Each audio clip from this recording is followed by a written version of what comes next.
If there is a new world order, there must also be an old world order, which is very important to understand the new world order. The old world order was the feudal aristocratic system of kings, queens, dukes, counts and earls, whose property we were. They took our women in the prime noctus, or first rite on the first wedding night, and forced our women to sleep with the lord to spread their pharaonic genetics. They owned all the land, all the cattle, and had all the power, being enforced by their knights, who are now the police and the blue Octogon army. So you think they just left it all and just vanished? No, it was this old world order which became the new world order, because the aristocracy were having too many internal wars, while all of them wanted to be king or lord of the castle, and there were more and more of them. So it was decided that any one of them could be the king for a period of 4 years, elected by their slaves, the demos in Greek. And so democracy was born. And because there were too many uprisings and revolutions going on, they decided to become invisible and hide in secret Freemason lodges, being the reason that Freemasons are still attracted to swords, castles, ancient rituals and pharaonic symbols. Especially communism and the Russian Revolution became a real threat to them, killing all the royals and tsars. This is why in fact a counterpart had to be invented to defeat the threat, Nazism. And over these two they had the Western world and privileged capitalism of their financial elite to finally defeat both communism and Nazism. And now they just smile and say, have a nice day. Next to this, there's also the highly organized Templars of Octogon and their base Switzerland, where all the money is. The Templars were like young, wild, revolutionary aristocrats, rebels like, who had to fight for their kingdom, as they were only second or third sons, who therefore had no rights, and it was they who finally came up with the idea of democracy and Freemasonry, thus putting the old monarchies and the French king Philippe le Bel in rage, because he didn't want to give up his kingdom to the new system of the new world order, where all these pharaohs could have a chance. So the Templars founded Switzerland, taking their Templars' treasure with them. And today we still belong to them as their slaves, and that is why we have a passport or ID with a number on it, being our registered slave number of the aristocracy, which we have to show every time their police knights of Octogon commands us to control the flock. Not even the passport itself belongs to us, but it's the property of the state and aristocracy. Neither our children belong to us, they are the property of the state, whom they can take away from us whenever they please, as being their future flock of slave stock. They can arrest you whenever they want, they can put you in prison whenever they please. This is what I had to find out in Octogon, Switzerland, that we are their property, who can steer our lives through terror, lies and injustice. Look, there's even the coat of arms on it of the ones whose property you are. The king. The pharaoh. Well, there he is, King George VI and the Freemason, as I told you, who set Mr. Winston Churchill, the aristocratic warmonger and mass murderer who started World War II. He set him in place. He was not elected by the people. And every American president has one British king as their ancestor. So the pharaohs became the aristocracy. And the aristocracy became Freemasonry, ruling through the system of democratorship, where we, the sheeple, can vote for one of them out of a bunch of other pharaohs. It says in the Bible that the pharaoh and his army disappeared in the sea.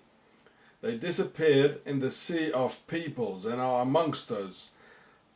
In Pharaonic means pregnant, and Ri means a son, as in the word aristocracy. meaning the sun gave birth to them. They came from elsewhere.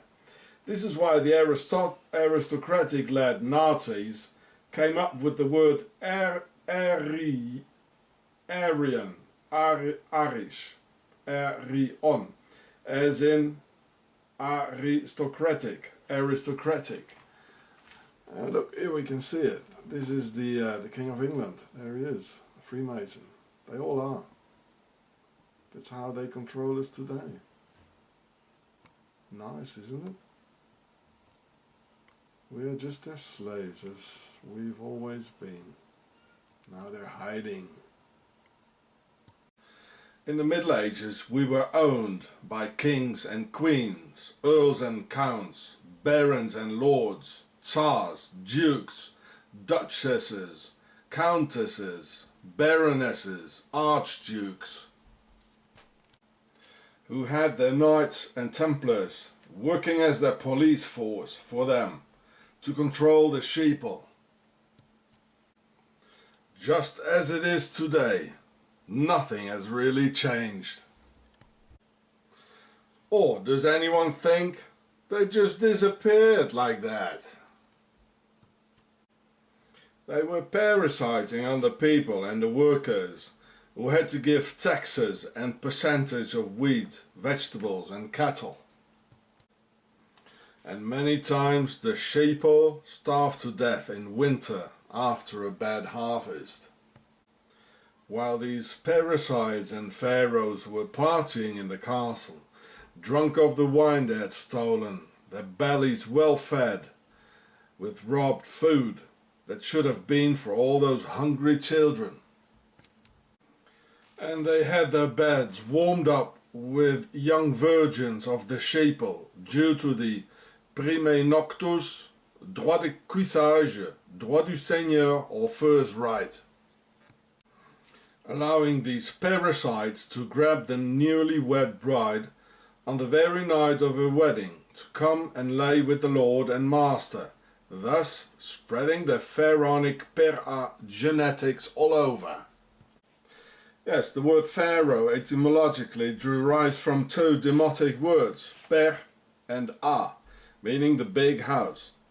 The big royal house of the pharaonic royal bloodline, as my dear friend William Morgan, 1776, so cleverly discovered that Genesis actually means the gene of Isis, and Geneva in the Octogon base, gene of Eve, being one and the same one. I'm so glad my pupils are getting smarter than me, so I can retire soon. Just as the pharaohs never disappeared, the nobility never lost their power either. The word aristocracy is Pharaonic, aristocracy. A means big or pregnant, and ri means the sun, meaning those who come from the sun. Just as the Aryans, the Indo-Germanic nobility and upper class, Aryan is from Arion, as in aristocracy, which means that those who came from the sun with their blue blood and all their ruling, and they still do. Don't be mistaken. And here at this royal ball, well, we can see the pharaoh here. So, you know, that's where they came from. It's the same. That's just the same.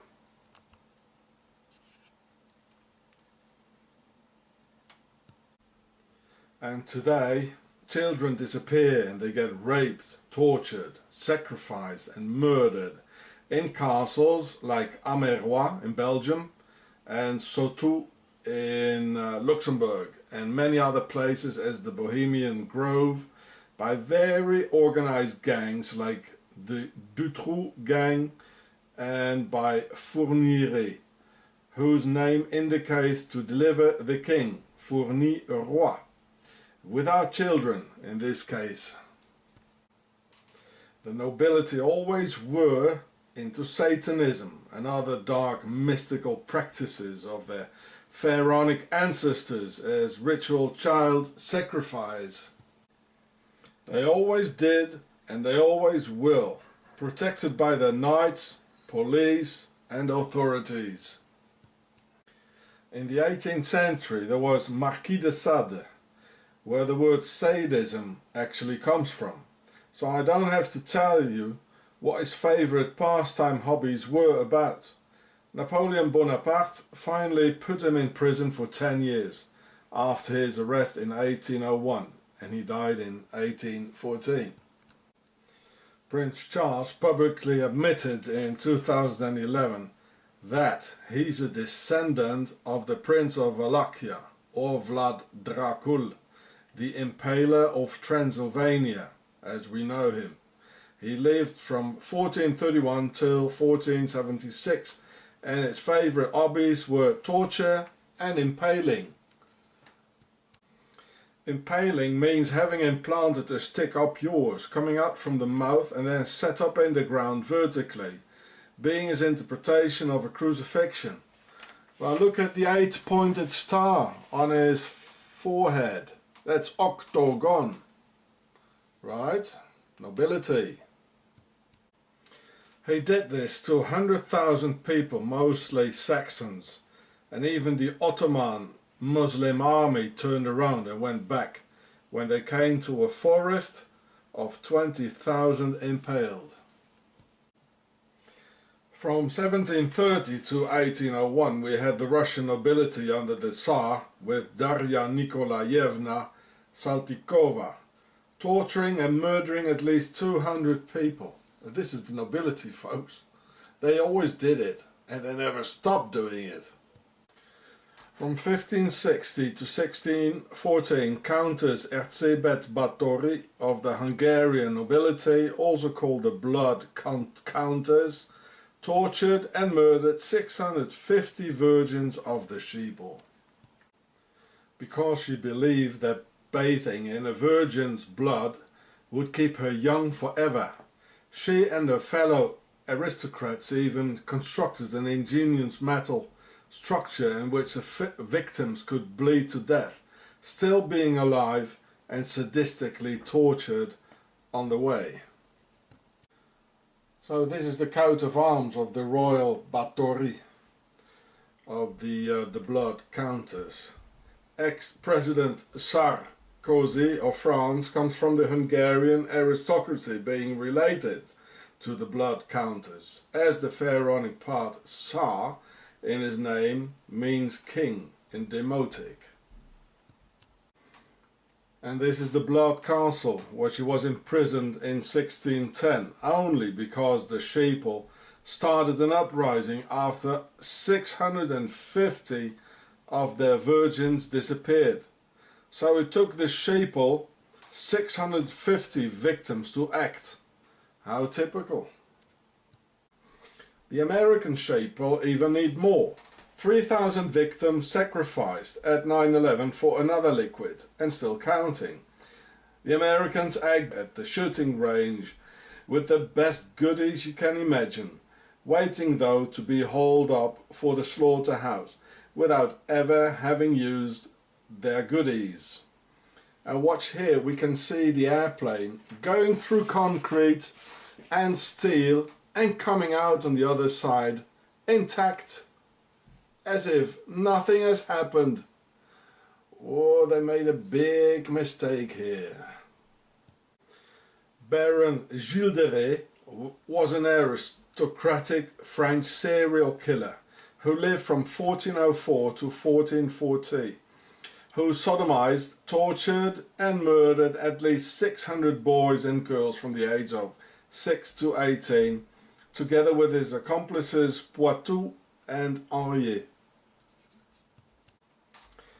He used to laugh seeing his victims dying while he opened up their stomachs, admiring their intestines, a thing he was fascinated with.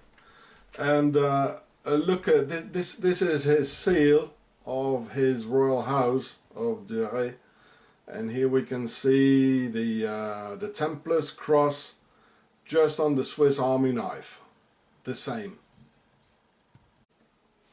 And this is just the tip of the iceberg, because most cases are not known, because the She-Bull and stupid white race couldn't even read or write to document it all.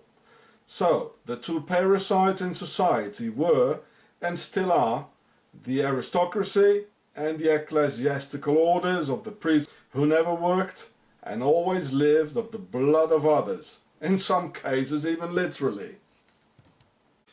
Over the years and centuries, these parasites grew fat, never hungered, having great parties with music and troubadour, and just reproducing like rabbits in between the parties.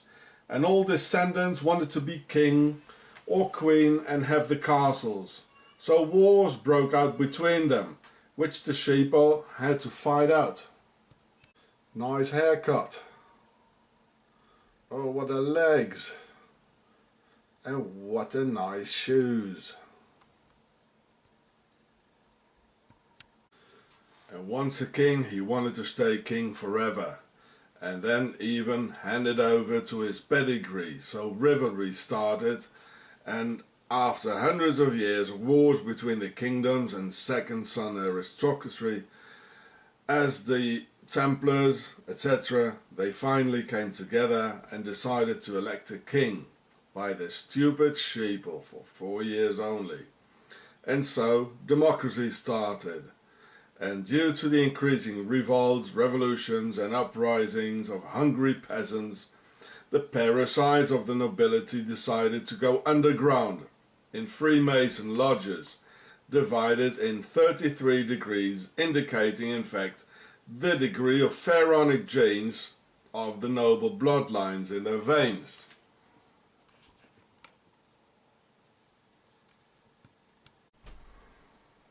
That's why Bernhard, the SS Prince of Darkness, founded the Bilderberger, who stand, due to their pure pharaonic blood, even over the usual 33 degrees of pharaonic percentage. It's like a bottle of whiskey, you know, like having 33 degrees of alcohol in it. And they have 33 degrees of pharaonic genetics. And don't think that Kate Middleton, Cosima and the girls of the so-called civil marriages with the nobility don't have a certain degree of pharaonic bloodline in their veins. They all have. There are just so many of them nowadays hiding amongst us and all trying to get a key position with the authorities where they can parasite on humanity without working a single day.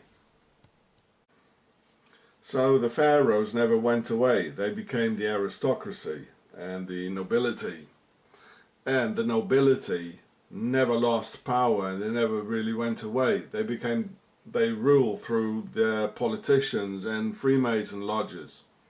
So it's still the pharaohs ruling. I've been telling you for years. All the politicians are descendants of the nobility and aristocracy of the Middle Ages who went into hiding modes in Freemason lodges. That's why they want more and more police, because there are more and more of them who want to be a knight and do nothing. They protect child molesters and could stop drugs and prostitution within 24 hours, but it is them as well, earning money with organized crime at the expense of our children. Here you can see the drug dealers all hanging around in Bern next to the police station where they feel the most safe. I filmed this in 2011 with a mini DV, so the quality is not that good. I would like to do it again, but I can't go out alone, and especially in the evening or in the night. They're selling all these drugs to our children and the police is doing absolutely nothing. Instead of that, they terrorize me and my family, and they terrorize innocent, defenseless families and come with a terrorist police. Can you imagine? While they're doing nothing here. There they are, they all, and later on they even aggressed us. Because they saw I was filming. We had to get out very, very quickly. Next to the police station in Bern, they do nothing. It's them controlling the drugs trade. The authorities, the police, the politicians, it's them controlling the drugs trade, I tell you. And they want to get rid of kids who have a potential to think for themselves.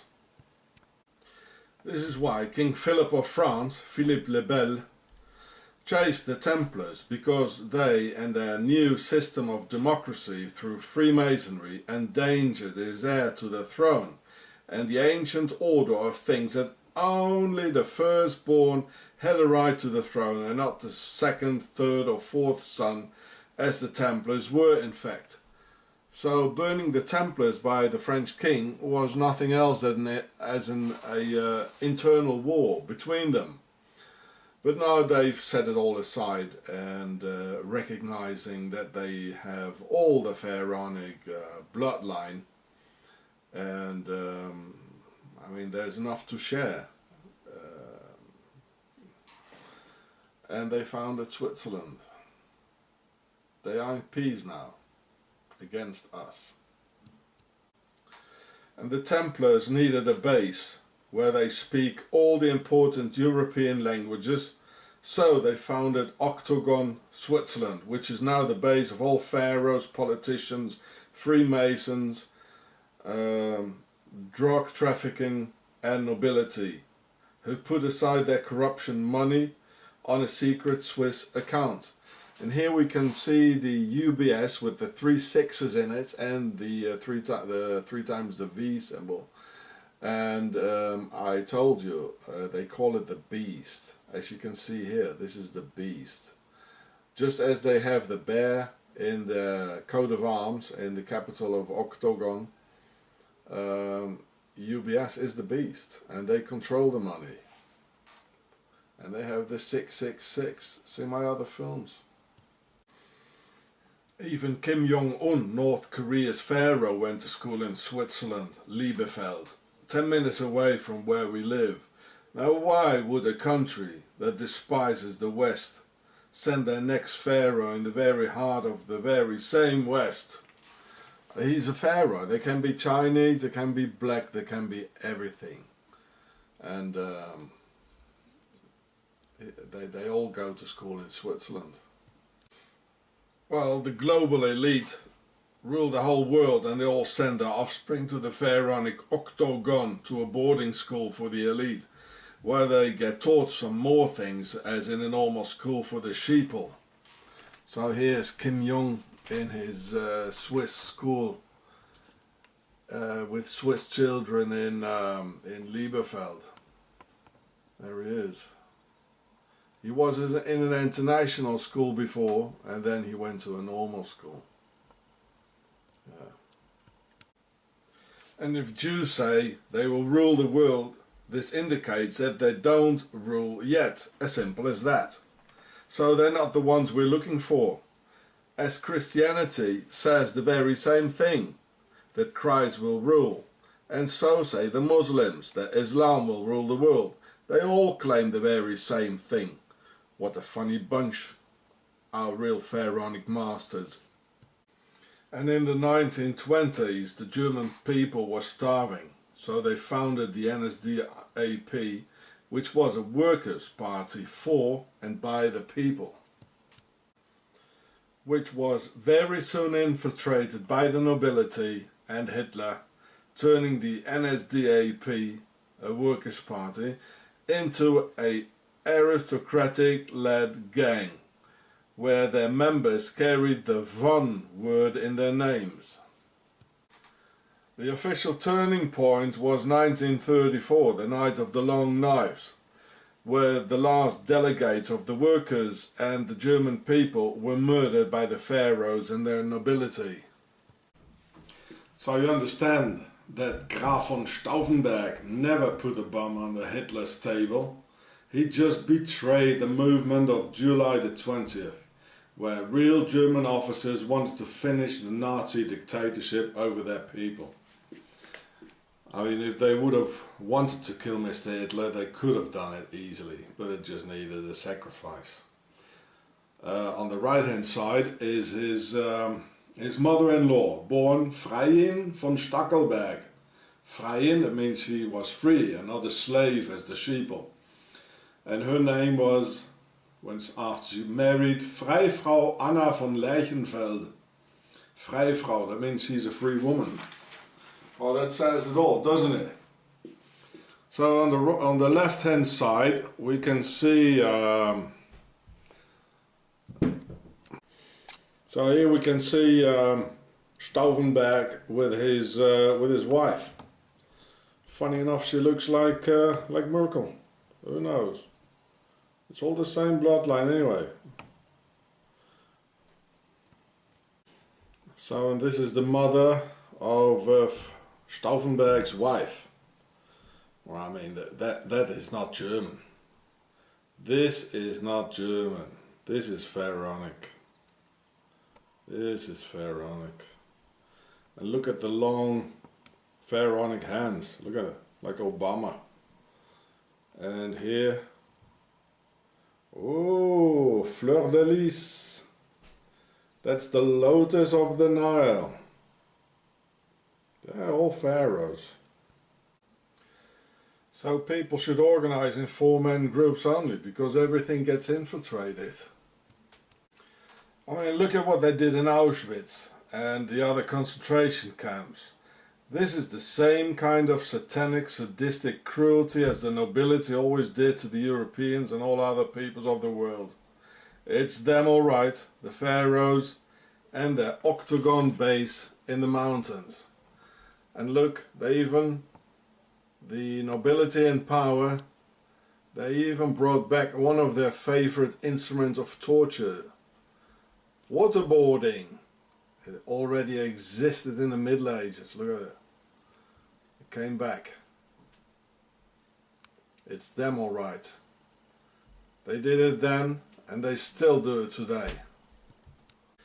The Americans fought against the British Crown, who then set up the Americans against each other, and then took over power again through secret Freemason lodges of the very same aristocracy as that crown they fought before, now smiling and telling everyone what he or she wants to hear. There's nothing left of the freedom they fought for, nothing. The nobility and the crown is ruling again. They set the Americans up against each other through the Civil War, and then they took power again. Divide and rule. Now, just as they want to put up Islam against the Americans, it's still the same thing. Divide and rule. It was all for nothing. I've seen with my own eyes and I heard it with my own ears how the Swiss police and the Justice Department of Nazi Switzerland lie, where these Swiss Nazis just invent things so they can terrorize me and my family over a period of a long 16 years. They lie. These authorities of the pharaonic aristocracy, they lie about 9/11. They lie about World War II, and they lie about these 2 Chechen kids who love the US. This is the enemy of mankind, the same pharaonic aristocracy and their Freemason lodges, their politicians and judiciary, and their same knights in the police and Octogon army. And if humanity will not learn to unite very soon, mankind and the whole earth will lose as a whole. Like in the Middle Ages, they still are our masters and owners, and they own us by forcing us to have a number and show them identification proving they own us. Just like cattle having a number punched in the ear or under the skin somewhere. This is where the aristocracy, the kings and queens, the nobility they dreamt of in the Middle Ages, and now they perfectly have it. They just have to conceal it from us, or not even that. There are no more valors where families live in poverty and a man can marry another man and even adopt a baby, as they voted in France like 3 weeks ago, being not the product of their unholy union. They can't reproduce themselves, but still, there are more and more of them. Well, that's no wonder when defenseless babies have to grow up with them.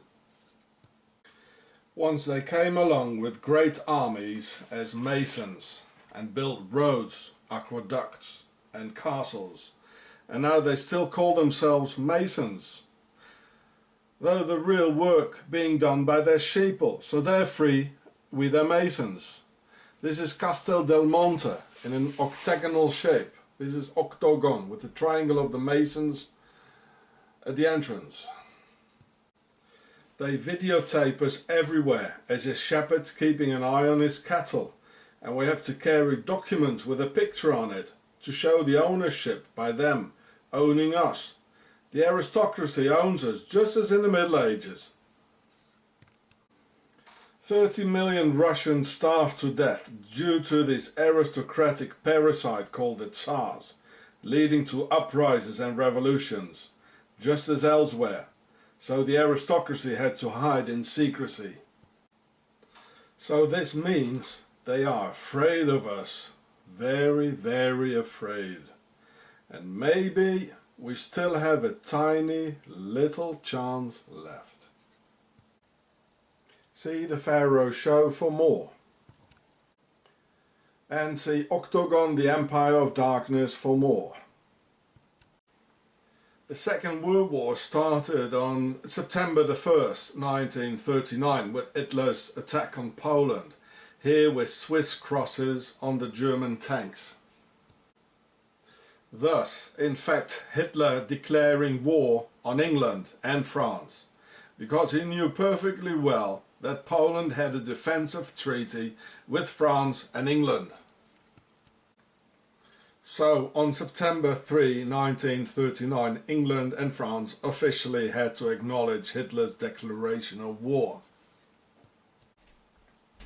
But then, a very strange thing happened. All warring parties waited for almost a whole year, until May 10th of the next year, 1940. This 8-month period of the Second World War is called the Phony War, or in French, La Drôle de Guerre. Now, why is this? This is very important to understand who really is behind the Second World War. Well, I'll tell you why. The pharaohs of the aristocracy and the Swiss Templars waited almost a year to eliminate Britain's Prime Minister Neville Chamberlain, a man of peace who followed the appeasement politics. Well, you can see Mr. Hitler smiling and acting here.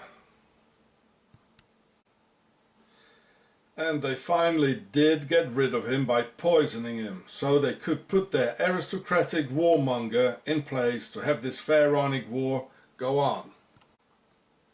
So, on May 10th, 1940, the very sick and dying Neville Chamberlain had to resign and the World War could start. Only a few hours after he resigned and the Pharaonic aristocratic Mr. Churchill was set in place. And the democratically elected Prime Minister of Britain, Neville Chamberlain, and man of peace, died before the year was over, just a few months later, of cancer, and having had a few drinks too much with the wrong people. So on the very day of the second and real beginning of the Second World War, Winston Churchill was not elected democratically, but was assigned by King George VI as their aristocratic leader for the pharaohs.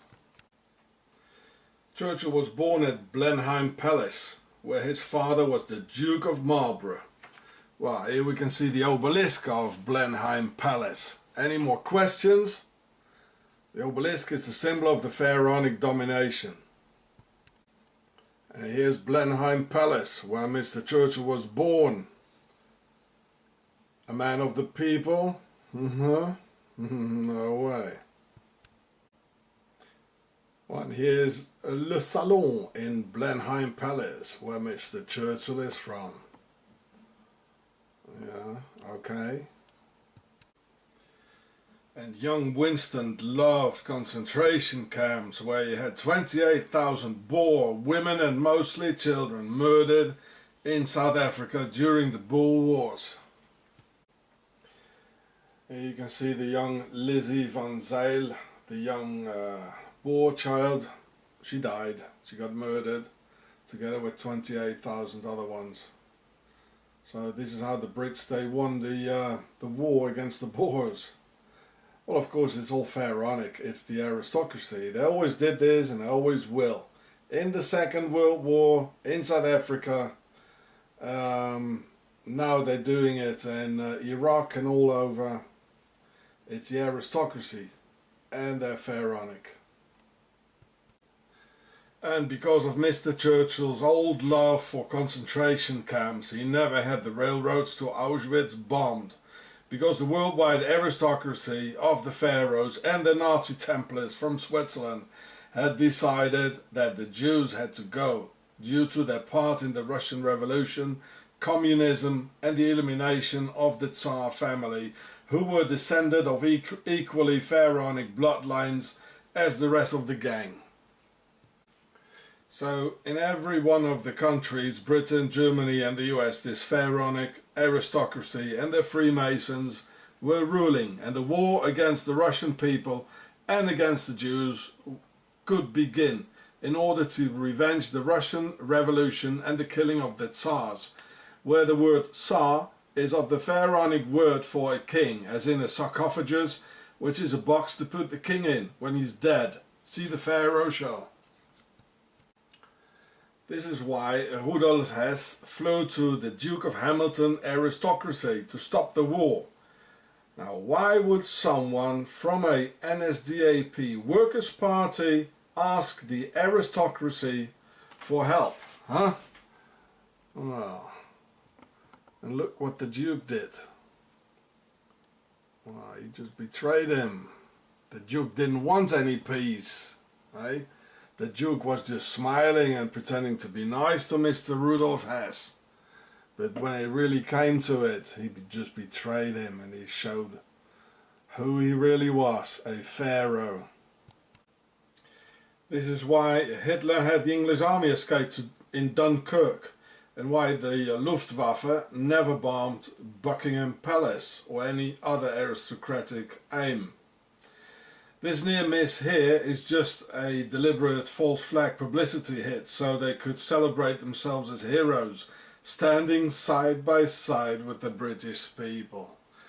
Yeah, well, it probably exploded in the night when everybody was hiding, didn't it, eh?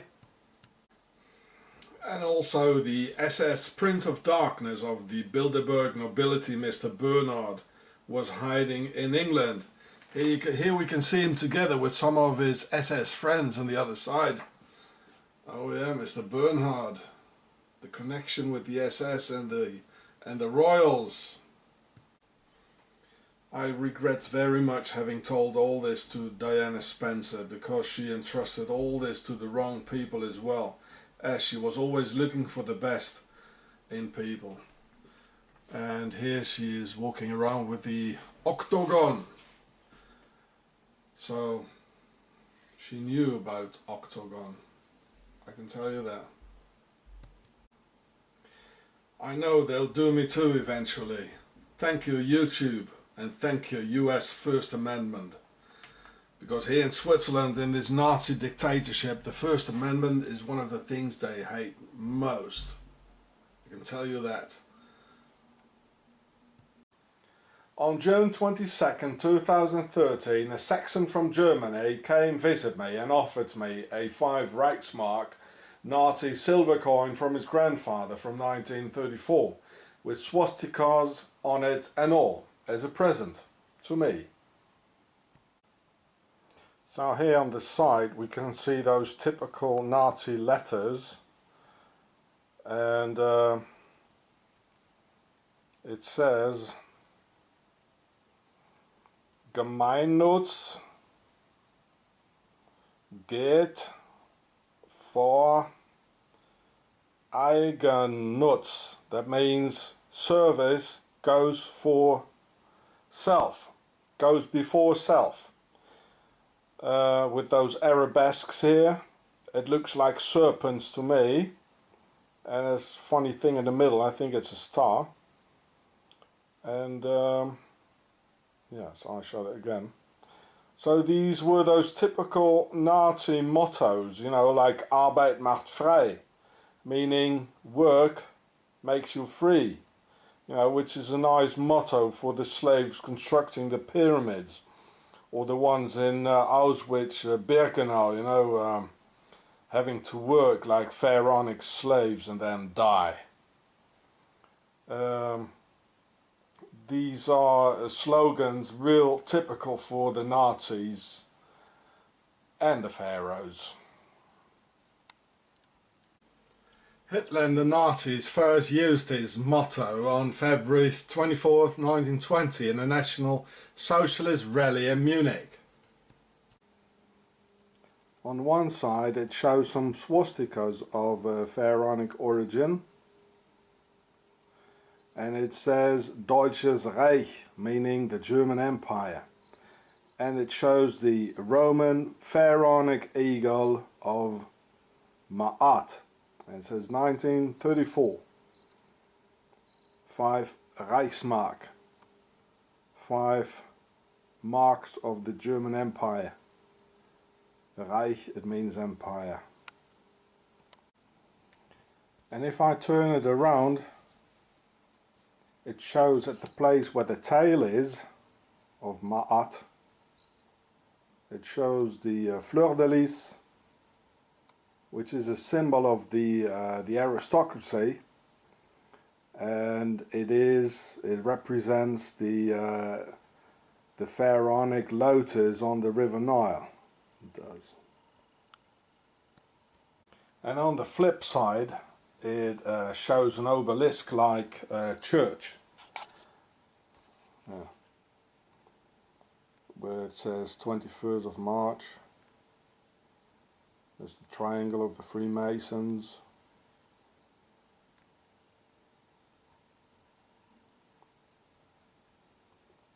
You see?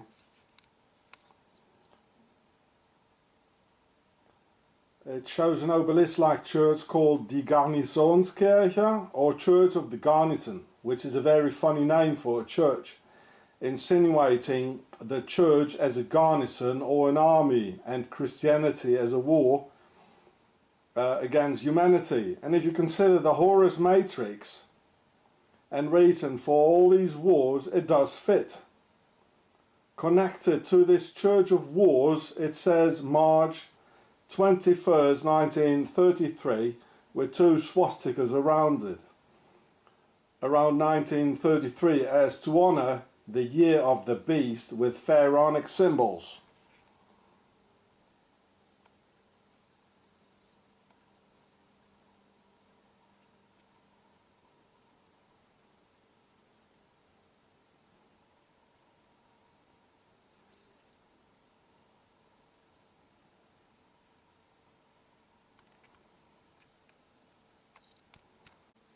March 21st is the date on which Hitler's rise to power was celebrated after he became the German Chancellor on January 30th, 1933. It's called the Day of Potsdam, der Tag von Potsdam, just as it's called the Day of Potsdam commemoration coin. Yeah, Mr. Hitler is somewhere in here on the Day of Potsdam, where the obelisk is shaking hands with Mr. von Hindenburg. And on the left side there's the Nikolai Church, which is an evangelic church with an obelisk. You see, that was very important. So normally the inauguration of a German Chancellor should have taken place in the German Reichstag in Berlin. But as the pharaonic German aristocracy wanted it to take place in Potsdam, near Berlin, and the very heart of the Prussian monarchy with many obelisks around for a pharaonic ritual as in the old days along the River Nile. They deliberately burned down the Reichstag on the night of February 27th till the 28th to have a good reason for not having their man and reincarnated Pharaoh inaugurated under the powers of the German people at the very symbol of the German democracy. And for the Reichstag fire arson, they had their patsy ready. Here he is, Mr. van der Lubbe. And just as Lee Harvey, the patsy, or these 19 Muslims at 9/11, well, they always have it ready.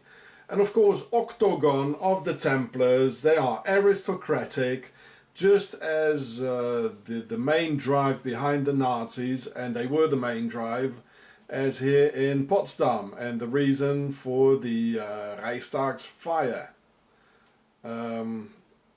is the aristocracy, and they are Pharaonic, and they went into hiding in Freemason lodges, and Switzerland Octogon is their biggest base. But under the Pharaonic magic of the imperial aristocracy, at their main church next to the castle of Sans Souci, or the No Worries Castle as the French word indicates, where not even the name is German and neither the idea of 2 world wars and the extermination of the Jews was in fact a German idea. It was aristocratic Pharaonic. So this obelisk here is standing at the very entrance of the Sans Souci Castle, which is all next to each other. The where Hitler was inaugurated and where he shook the hands with the former Hindenburg Chancellor. It was a pharaonic ritual. It really was, and I'll show you some more things. So here we can see the Garnison's Church on my coin here, with the entrance here with some Nazi eagles on it, and it's full of hieroglyphs here. It's really ancient. So there are at least 4 obelisks and probably many more around this place where Hitler was inaugurated by the aristocracy. And I'm going to show you what's inside this church. And it's really horrible. The aristocracy got their fingerprints all over the Nazi movement and the Second World War. And I know why. So here's the Sans Souci or No Worries Castle, where you can see you won't have any worries here, of Frederick the Great. And he is in fact buried in this church, which is on the silver Nazi coin. And this is the real reason why the Garnison's Church is on this coin. And this castle, it's all very near, in a few minutes walk, just next to this Garnison's Church, the place where all the obelisks are, where Hitler was inaugurated in Potsdam, which is not in Berlin, and is not the Reichstag, where he should have been inaugurated. Why, here's the real reason. The aristocracy. And look at all the obelisks. All the trees look like obelisks. Here it's really too much. It's full with pharaonic stuff here, inside and outside. I just show you a couple of things, but this is pharaonic. And this is the drive behind the Nazis in the Second World War. That's the ones who did it. So here inside the castle, it's amazing. Look at it.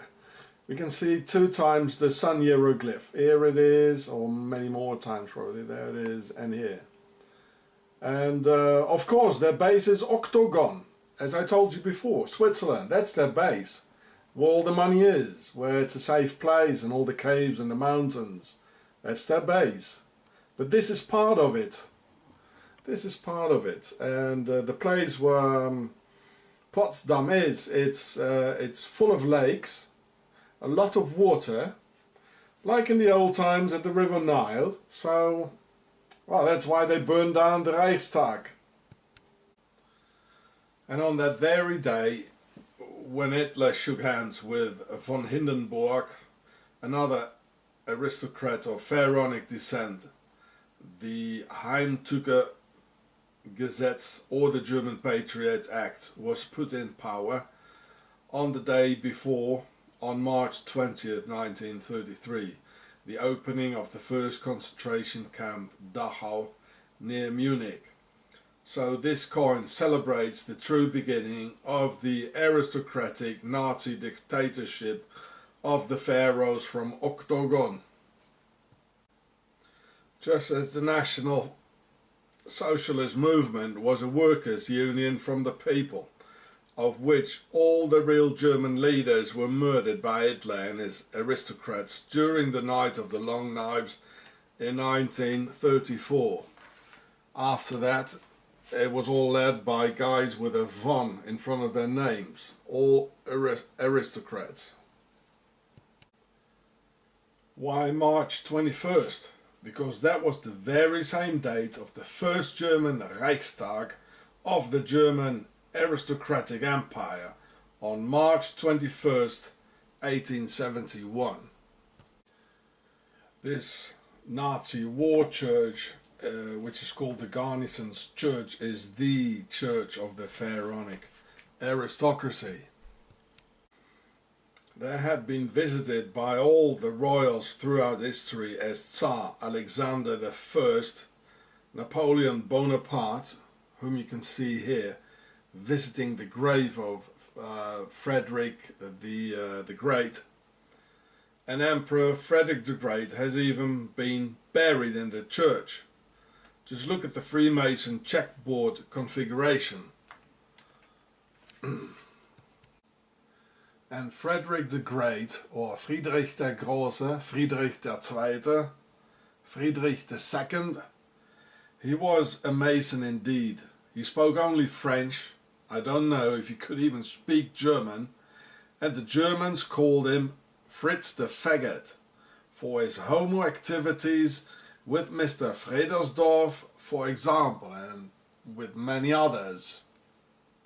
And here he was buried after the war, because the war church, the Garnison's Church, was destroyed after the Second World War. So they put his remains after the war in this lovely castle here. It's called the Hohenzollern Castle. The Emperor Frederick the Great lived from 1712 until 1786, and he died at the No Worries Castle, Sans Souci, just next door. Well, look at the marvelous Octogon sign he's having on his breast. I'd say it's a London copper. Look at the badge. Here he is. This is Octogon police. That's them, all right. They are the knights for the aristocracy. It has a very funny sign inside. I can't really see what it is. The emperor was raised by a Swiss from Octogon called Nicolas de Béguelin. Faggot Fritz and the Swissy from Octogon. I told you so, the Swiss always have their fingers in it, somehow. And sometimes even something more than just a finger. Fritz the Faggot ruled from 1740 until 1786, almost 50 years of endless Prussian wars. So here we can read what kind of a violent, aggressive and sick person he was.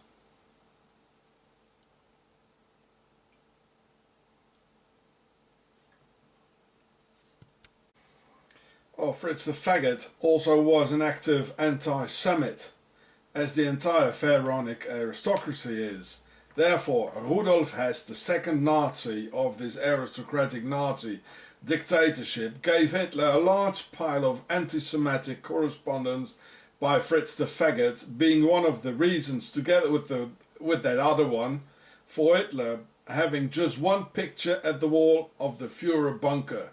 Yes, Fritz the Faggot was on the wall.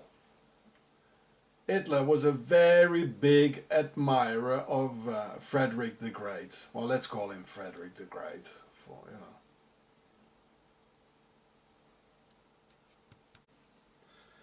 Well, here's the painting of Frederick the Great, or Fritz the Faggot, whatever, that Mr. Hitler had in the Führer bunker.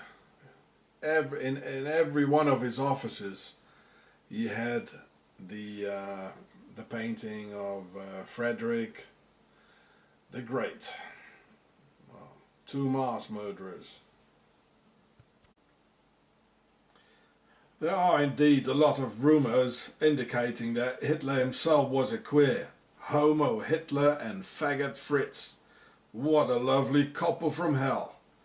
And this unholy practice is indeed widespread within the aristocracy and the pharaohs, the ancestors. But Hitler was in fact a highly pharaonic initiate into the practices of sexual sublimation and its transformation of its earthbound energies into spiritual abilities, and in this very case on the altar of evil. And here also in Berlin is the grave of the successor of Frederick the Great. His name is Frederick William II. He was also a Freemason pharaoh. These were the friends of Mr. Hitler. He was one of them. Well, let's pretend he was Frederick the Great, who was a grandson of George I of the British Empire, just as every US president is related to just one English king, apparently, except President Van Buren. Oh yes, the pharaonic aristocracy rules all right. Octogon is their base, and the worldwide Octogon Blue Army their knights. Just as Frederick the Great has the Octagon sign on his breast, as I showed you before. So these American people found out that all the US presidents, they are related to just one king who lived in the 12th century. We are ruled by Octogon and the aristocracy, who are pharaonic and who are hiding in Freemasonry lodges under the democracy banner.